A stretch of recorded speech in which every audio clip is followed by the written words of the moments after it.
Há um tempo atrás eu fiz um box gigantesco de livros que eu comprei pela Amazon, livros de roteiro cinematográficos, e um dos livros foi Cinema Roteiro, do James McGill e do André Chuck, ou Chuck, eu não sei se eu acertei. E aí um dos autores desse livro, o André, acabou vendo o vídeo de unboxing e gostou bastante da temática de terror e resolveu me mandar de presente, né, o segundo livro dele, acho que foi o primeiro, na verdade, o primeiro de literatura, chamado Vingança. E esse vídeo aqui é minha opinião, minha resenha sobre o livro Vingança, de André Chuck. A gente acompanha a campanha de vingança do vampiro Smoke, que passou alguns séculos, né, sofrendo a vida árdua de vampiro depois que ele teve a sua vida dilacerada por Deus, né? Ele culpa Deus pela sua tragédia e também por ter se transformado num vampiro, o único vampiro existente. Então o grande plano dele é assassinar um cardeal brasileiro que é o mais cotado para ser o próximo papa da nossa geração. Ele pretende, assim, assumir o lugar do papado e controlar todo o catolicismo, colocando as religiões umas contra as outras. Um vampiro se vingando de Deus, se tornando o papa, o líder da religião aqui na Terra. Agora, em contrapartida, além do vampiro, a gente tem o padre Bruno, que é o melhor amigo do cardeal e acompanha ele durante toda essa trajetória e acaba testemunhando o assassinato, né, pelas mãos do vampiro. Então, a maior parte dos acontecimentos a gente sempre tá olhando pelos olhos desse padre, né, esse Bruno, esse cara novato, tentando entender o mundo ao seu redor, né, essa nova realidade de seres sobrenaturais, e ao mesmo tempo que ele tem contato com forças obscuras, né, pra tentar impedir que o vampiro cresça nessa missão que ele tá fazendo. E apesar de eu gostar bastante da trajetória que a história toma, ele comete alguns erros, alguns problemas. O livro apresenta bem poucos personagens, né? Na verdade, a maioria dos personagens, eles são bem rasos, servem ao mesmo propósito, não são memoráveis, não tem espaço para muita profundidade, e você sente uma certa linearidade, sabe, na narrativa quando você bota esses personagens só para poder carregar o padre Bruno de um ponto A até o B e o pouco que ele aprende. O outro problema que começou lá no início do livro também foram os diálogos muito expositivos. Tem um diálogo onde ele conta as origens, qual foi a história do cardeal,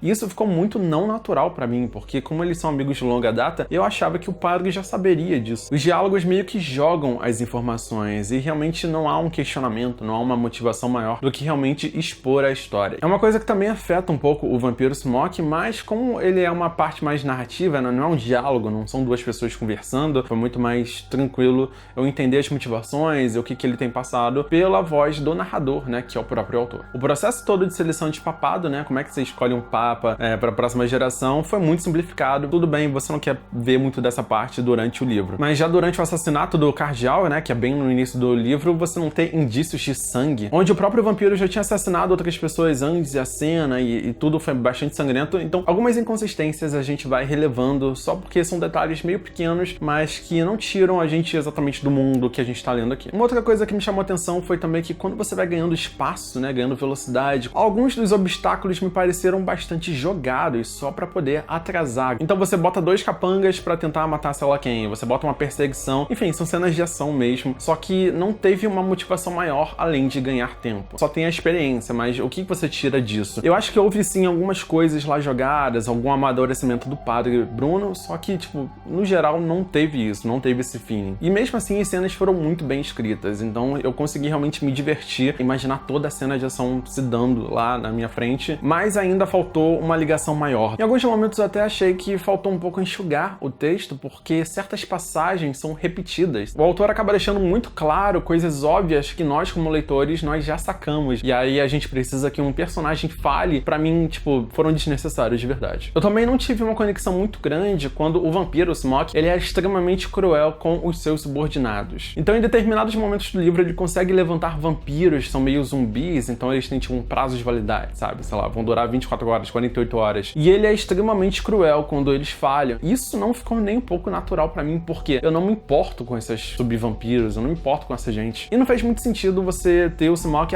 já que você falhou, agora você vai se matar da forma mais dolorosa possível, se lembrando da sua família, blá blá blá. E cara, eles nem respondem, nem têm sentimento direito, eles são tipo zumbis mesmo, sabe? Enfim, eles não têm um propósito maior do que esse, além de criar as cenas de ação. Não adiciona, não me passa que ele é cruel. Inclusive, lá na construção do personagem, né, quando ele tá se tornando um vampiro, teve uma troca, né, teve um castigo de Deus de verdade. Toda essa passagem dele do passado é incrível, é maravilhosa. Eu com certeza leria um livro inteiro só dessa passagem, é a parte alta do livro pra mim. É só você fugir de certas coisas que vão ficando muito clichês ao longo do tempo. Quando um personagem fala, vai indo na frente, eu vou logo depois de você, o cara vai morrer, o cara vai sofrer, o cara vai, sabe, ser sequestrado. Ah, eu não quero machucar esse guarda, vou dar um mata-leão nele e ele desmaia. Então todo mundo desmaia, vamos evitar de usar, vamos tentar uma coisa mais criativa, uma coisa que justifique, ou então mudar um pouco o conflito, né? Mudar um pouco a situação pra não precisar usar, de verdade, não precisar repetir informação, repetir esses recursos, né? Que, tipo, pra mim, me tira de estar acreditando naquela história toda. Em sua maior parte, o livro é realmente muito bem escrito, toda a linguagem, as cenas de ação são incríveis, né? Então você tem uma dinâmica muito boa na história, ele não perde tempo e você sente, sabe, atravessando o livro. Ele também conseguiu dar uma pegada nova, assim, pro lance do vampiro, que eu não tô acostumado a ler coisas de vampiro e tal, eu tenho um certo preconceito até,